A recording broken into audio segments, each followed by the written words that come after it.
네, 안녕하십니까 여러분. 오늘은 레위기 8장 22절에서 29절까지 보도록 하겠습니다. 전체 다 읽어야 되는데 오늘 22절에서 29절만 보도록 하겠습니다. 제가 읽어드립니다. 또 다른 순양 곧 위임식에 순양을 드릴새 아론과 그의 아들들이 그 순양의 머리에 안수하며 모세가 잡고 그 피를 가져다가 아론의 오른쪽 귀뿌리와 그의 오른쪽 엄지손가락과 그의 오른쪽 엄지 발가락에 바르고 아론의 아들들을 데려다가 모세가 그 오른쪽 귀뿌리와 그들의 손의 오른쪽 엄지 손가락과 그들의 발의 오른쪽 엄지 발가락에 그 피를 바르고 또 모세가 그 피를 제단 사방에 뿌리고 그가 또 그 기름과 기름진 꼬리와 내장에 덮인 모든 기름과 깐 꺼풀과 두 콩팥과 그 기름과 오른쪽 뒷다리를 떼어내고 여호와 앞 무교병 광주리에서 무교병 한 개와 기름 섞은 떡 한 개와 전병 한 개를 가져다가 그 기름 위에와 오른쪽 뒷다리 위에 놓아 그 전부를 아론의 손과 그의 아들들의 손에 두어 여호와 앞에 흔들어 요제를 삼게 하고 모세가 그것을 그들의 손에서 가져다가 제단 위에 있는 번제물 위에 불사르니 이는 향기로운 냄새를 위하여 드리는 위임식 제사로 여호와께 드리는 화제라. 이에 모세가 그 가슴을 가져다가 여호와 앞에 흔들어 요제를 삼았으니 이는 위임식에서 잡은 순양 중 모세의 몫이라. 여호와께서 모세에게 명령하심과 같았더라. 아멘. 네, 오늘은 아론과 그의 아들들의 제사장의 위임식이 있는 구절입니다. 우리가 레위기 1장부터 7장까지는 저희가 어제 살펴본 대로 5대 제사에 대한 하나님의 그 어떤 지시, 하나님의 말씀, 그러니까 5대 제사를 어떻게 드려야 되는지에 대해서 기록이 되어 있는 거고요.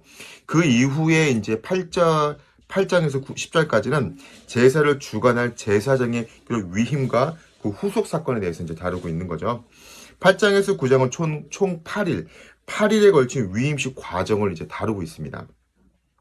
그리고 10장은 위임식이 끝난 후 유명한 사건이죠. 나답과 아비후가 여호와께서 명령하지 아니하신 다른 불을 가지고 여호와 앞에 분향하러 나갔다가 여호와 앞에서 나온 불에 타 죽은 사건으로 촉발된 일련의 이 사건들을 기록하고 있습니다. 근데 레위기하고 출애굽기하고 조금 이렇게 많이 이렇게 겹쳐지는 부분들이 많이 있습니다. 예를 들면 출애굽기 28장 애복에 대한 묘사 이런 부분들도 이제 많이 이렇게 겹쳐지거든요. 그런데 이거는 출애굽기나 레위기가 본문을 꼭 연대기 순으로 기록하고 있는 것이 아님을 우리에게 보여주는 것입니다. 레위기 8장, 9장은 다시 한번 제사장 위임식을 치러주는 과정과 드려지는 제사를 아주 상세하게 설명을 하고 있습니다. 자, 그리고 오늘 이제 우리가 살펴볼 것은 이제 22절부터 29절까지인데 일단은 먼저 우리가 앞에서 한번 조금 더 살펴보도록 하겠습니다. 오늘 부분에서 조금 우리가 좀 재미있는 부분들이 저는 처음 성경을 접하면서도 그렇고 제가 지금은 신학을 공부하고 하면서도 가장 궁금했던 게 있었어요. 이 우림과 둘림은 도대체 어떻게 생긴 것인가? 예, 선악과도 아직 궁금한 거고요. 자, 8장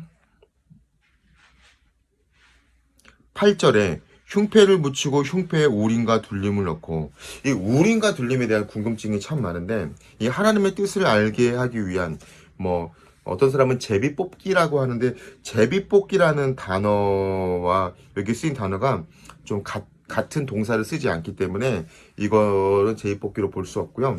일단 우림이라는 뜻은 빛이라는 뜻을 가진 우르의 복수형입니다. 그러니까 빛들 이렇게 우리 말로 표현할 수 있겠죠. 둘림은 완전하다는 뜻을 가진 어근인 탐함에서 파생된 단어로 보이며 그 의미는 완전함이란 것인 것으로 생각이 되어지는 이 단어입니다.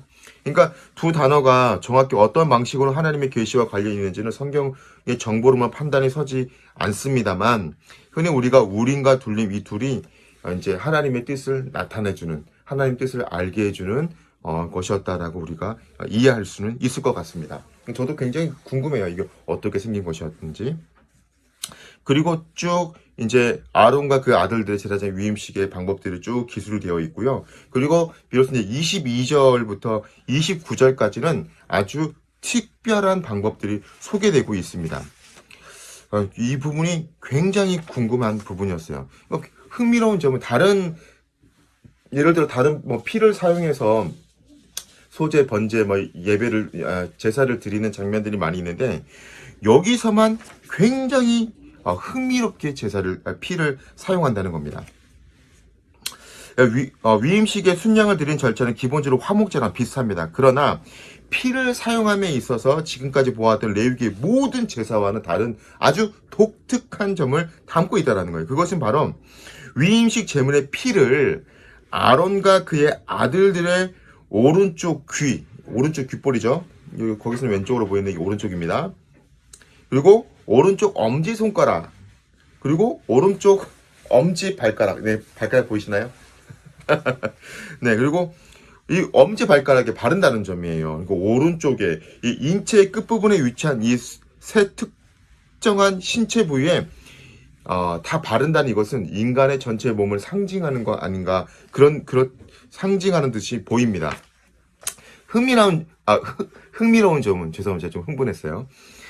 이런 식의 피의 사용은 비슷한 유일한 다른 예는요, 비슷하지만 다른 유일한 예는 문둥병, 그러니까 한센병이죠. 한센병의 정결 의식과 아주 비슷하다라는 거예요. 그러니까 한센병 환자들은 이 특정 신체 부위에 피를 바른 것으로 해당 환자가 완전히 회복된 것을 표시하는 거거든요. 따라서 이 의식은 제사장의 경우에도 그가 완전히 정화되었다는 것을 의미하는 것으로 보인다는 거예요. 이와 관련하여서 이제 두 학자의 이야기를 조금 드리고 말씀을 오늘 묵상을 정리하도록 하겠습니다. 딜만이라는 주석가는 이와 같이 설명을 했습니다. 제사장은 항상 하나님의 거룩한 목소리를 듣기 위해 귀를 성별해야 했고, 언제나 거룩한 행동을 하기 위해 손을 성별해야 했으며, 늘 거룩한 길을 걷기 위해 발을 성별해야 했다.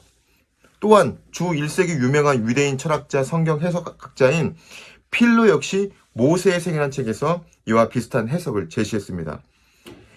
완전한 사람은 모든 말과 행동, 그리고 자신의 전생에 있어서 순결해야 한다. 왜냐하면 그의 말들은 들음에 의해 판단되고, 손은 행동의 상징이며, 발은 그가 사는 삶의 길에 대한 상징이기 때문이다. 그러므로 제사장은 하나님 말씀을 잘 듣기 위해서는 귀를 정결하게 하고, 하나님 앞에 사역을 잘하기 위해서는 손을 정결하게 하고, 하나님 앞에서 정도를 걷기 위해 발을 정결하게 해야 한다. 저는 이 부분이 굉장히 설득력 있게 다가왔습니다. 사랑하는 여러분은 오늘 말씀에서 느껴지는 부분은 어떤 부분입니까? 저는 이런 부분이 굉장히 가슴에 와닿아서 또 찾아보기도 하고, 그러면서 다른 학자들의 견해를 또 들으면서 굉장히 설득력이 있겠구나라고 생각이 되었습니다. 사랑하는 여러분, 우리는 다 거룩한 제사장이잖아요. 너는 속한 족속이요.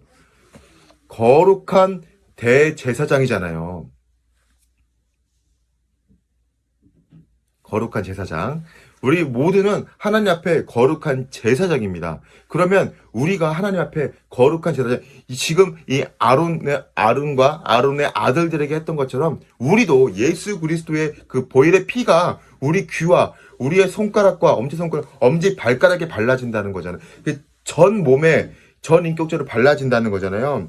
하나님 말씀을 잘 듣기 위해 귀를 정결하게 하고, 하나님 앞에 사역을 잘하기 위해 손을 정결하게 하고, 하나님 앞에 정도를 걷기 위해 발을 정결하게 해야 되잖아요. 이제 새해가 시작되는데 우리가 하나님 앞에 잘 듣고 귀를 정결하게 하고, 잘 행하기 위해 손을 정결하게 하고, 또 정도를 걷기 위해 발을 정결하게 하는 그런 하나님 앞에 거룩한 제사장으로 사는 그런 우리가 되었으면 좋겠습니다. 사랑하는 여러분, 제가 느낀 부분은 이런 부분을 느꼈습니다. 여러분은 어떤 부분을 느꼈습니까? 우리가 아론의 그 8일 동안 걸쳐진 위임식을 통해서 거룩하게 준비되고 체계적으로 준비되고 또 이렇게 피를 바르는 사건을 통해서 우리도 예수 그리스도의 그 보혈의 피가 우리 몸에 발라져서 그 발라진 그 의미를 되새기면서 한 해를 우리가 하나님 앞에 이렇게 살아야겠구나라고 다짐하는 그런 저와 여러분 되기를 바랍니다. 또 저와 같은 관점이 아닌 다른 관점으로 혹시 성경을 읽으면서 느낀 부분이 있다면 우리 그 부분을 가지고 같이 한번 기도하겠습니다. 사랑의 하나님 주님의 은혜를 주심으로 감사드립니다.